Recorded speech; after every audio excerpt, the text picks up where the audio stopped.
اعوذ باللہ من الشیطان الرجیم، بسم اللہ الرحمن الرحیم۔ چند دنوں سے جو ویڈیو گردش کر رہی ہے مدینہ منورہ میں سعودی حکومت کی جانب سے جو گاڑیاں چلائی گئی ہیں حرم کے حدود میں، مگر یہاں بھی کچھ ایسے لوگ موجود ہیں جو ان کے ہاں میں ہاں ملا رہے ہیں کہ یہ حدود حرم نہیں، یہ فلاں ہے فلاں ہے فلاں ہے۔ تو خاص اور واضح بات یہ ہے کہ جتنی بھی اس میں باتیں بنا لو، بہرحال یہ بے ادبی ہے، بے ادبی کی انتہا کر دی ہے انہوں نے۔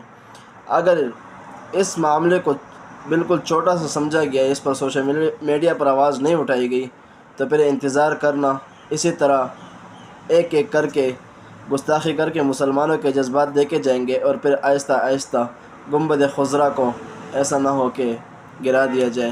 اس سے پہلے سوشل میڈیا پر خوب آواز اٹھائیں کہ یہ بے ادبی ہے، تاکہ آئندہ سعودی عرب کوئی ایسی گستاخی نہ کر سکے، کوئی ایسی بے ادبی نہ کر سکے۔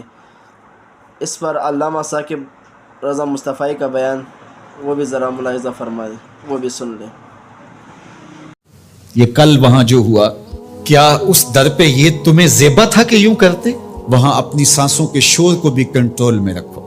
اس چوکھٹ پہ، اس بارگاہ عالی مرتبت کے اندر اپنی سانسوں کو بھی قابو رکھنا ہے، اس لیے کہ تم حضور کی بارگاہ میں حاضر ہو رہے ہو۔ امام مالک نے 40 سال تک حضور کے روضے پہ بیٹھ کے درس حدیث دیا، اور 40 سال میں ایک بار بھی ایسا نہیں ہوا کہ حدیث کی کتاب کے ورق کے پلٹنے کی آواز بھی پیدا ہونے دی۔ لے سانس بھی آہستہ کے دربار نبی ہے۔